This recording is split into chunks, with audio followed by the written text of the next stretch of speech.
ఆవిడ వస్తుందనగానే జనాల్లో ఒక క్యూరియాసిటీ, ఆవిడ అసలు ఎట్లా ఆడుతుంది, ఆవిడ రియాలిటీ ఏంటి, ఆవిడ జనాలతో ఎలా మింగిల్ అవ్వగలుగుతుంది, ఎట్లా మాట్లాడుతుంది అని ఆల్రెడీ బిగ్ బాస్ చూడని వాళ్ళు కూడా ఆమె గురించి బిగ్ బాస్ చూస్తున్నారు.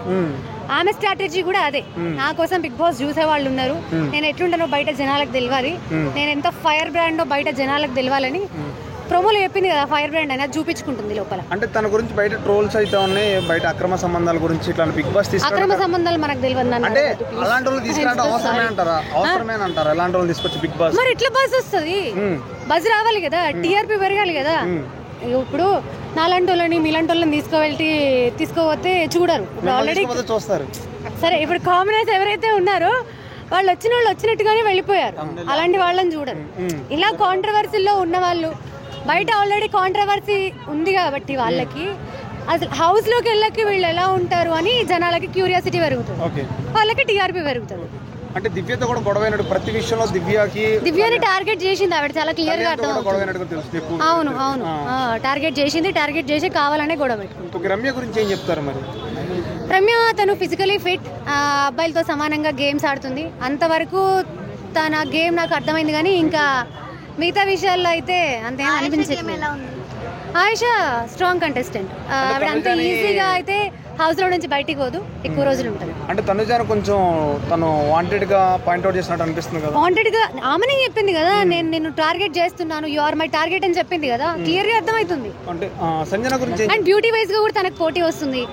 సంజన తను వెళ్తే దీనికి పోటీ ఉండదు అనుకుంటుందా? అలాగే అనుకుంటుంది, 200% అలాగే అనుకుంటుంది.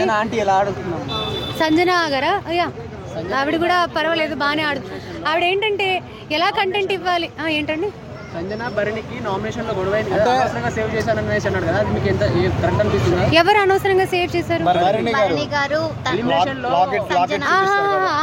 ఓకే అంటే తన పాయింట్స్ తను పెట్టిండు. ఇప్పుడు నువ్వు నన్ను ఎంత నెగిటివ్ గా చూస్తున్నావు, నేను అంత నెగిటివ్ కాదు, నీ కోసం నేను ఆ పని చేశాను అని చెప్పుకున్నాడు. మాట్లాడడం కరెక్ట్ అంటారా మరి భరణి గారు? ఒసే అన్నాడా? మాట్లాడారు కదా, డిస్రెస్పెక్ట్ చాలా వైరల్ అవుతుంది ఇప్పుడు కంటెంట్. ఒసే అన్నాడా? సారీ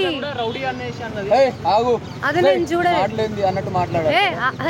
ఆగు అన్న, ఒసే ఆగు అన్నది అయితే నేను వినలేదు. ఒసే ఆగు అన్నదైతే నేను వినలేదు. సంజన రౌడీ లెక్క వచ్చేసి బెట్ గురించి మాట్లాడింది, రౌడీ లెక్క అనేది కరెక్టేనా? ఎవరు రౌడీ లెక్క అంటే ఇప్పుడు అందరు అమ్మాయిలు కంఫర్ట్ గా ఉండలేరు టాస్క్ ఆడడానికి. కొంతమంది ఏదైతే అదైతే. ఎవరు రౌడీ అన్నారు? గుండాల్లాగా అన్నారు, రౌడీ కాదు గుండా అన్నారు. ఇప్పుడు తనకి కొంచెం లాంగ్వేజ్ ప్రాబ్లం ఉంది. ఇప్పుడు మనము హీట్ ఆఫ్ ది మూమెంట్ లో ఎట్లా మాట్లాడినా కూడా హీట్ ఆఫ్ ది మూమెంట్ లో మనకు మాటలు వచ్చేస్తాయి. అంటే మన ఉద్దేశం అది కాదు.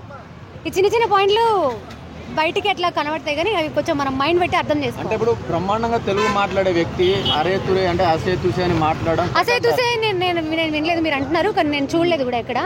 నేను ఆగు అన్నది విన్నాను కానీ వస్తే అన్నది అయితే నేను వినలేదు. ఆయన అయితే అంత కాడికి దిగజారని నేను అనుకుంటున్నాను. రీతుని పవన్ ని విడదీసే ప్రయత్నం జరుగుతుంది అనుకోవచ్చా షోలో, అంటే బిగ్ బాస్ హౌస్ లో?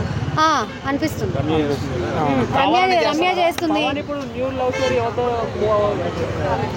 పవన్ లవ్ స్టోరీయా ఏమో మరి ప్రెసెంట్ అయితే ఆయేషా అంటున్నారు, నాకైతే ఎక్కడ అనిపించలేదు. ఎందుకంటే నిన్న ఏదైతే సాంగ్ చేసిరో అది ఒక ఎంటర్టైన్మెంట్ ఇవ్వడం కోసమే చేసిరని అనుకుంటున్నా, లవ్ ట్రాక్ నడపడానికి అయితే కాదు. ఇప్పుడు ఒకవేళ ఆయేషా లవ్ ట్రాక్ నడిపింది అని అంటే తిను ఆల్రెడీ ఒక స్టేట్మెంట్ పాస్ చేసింది.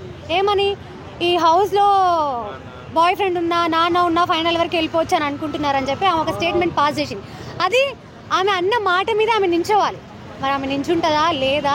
ఒకవేళ ఆవిడ ఏమైనా లవ్ ట్రాక్ నడిపితే అది ఎట్లా ట్రోల్ అవుతుంది అంటే బయట, అది ఆమెకు చాలా నెగిటివ్ అవుతుంది. అంటే ఆయేషా డెమోన్తో డాన్స్ చేసినప్పుడు రీతు చాలా అన్కంఫర్ట్ గా ఫీల్ అయింది, అంటే జెలస్ గా ఫీల్ అయింది. సో దాని ఆబ్వియస్లీ ఇప్పుడు నా ఫ్రెండ్ పోయి ఇంకొకరితో డాన్స్ చేస్తే నేను జెలస్ ఫీల్ అవ్వనా? సరే అది బాయ్ ఫ్రెండా లేకపోతే ఫ్రెండా అనేది పక్కన పెడితే ఖచ్చితంగా ఇప్పుడు నా క్లోజ్ ఉన్న మనిషి వెళ్ళి ఎవరో థర్డ్ పర్సన్ వస్తే నన్ను వదిలేసి అవతల వాళ్ళతో ఉంటున్నారంటే ఆబ్వియస్లీ ఆ మనుషులు ఉంటాయి, అన్నీ ఉంటాయి.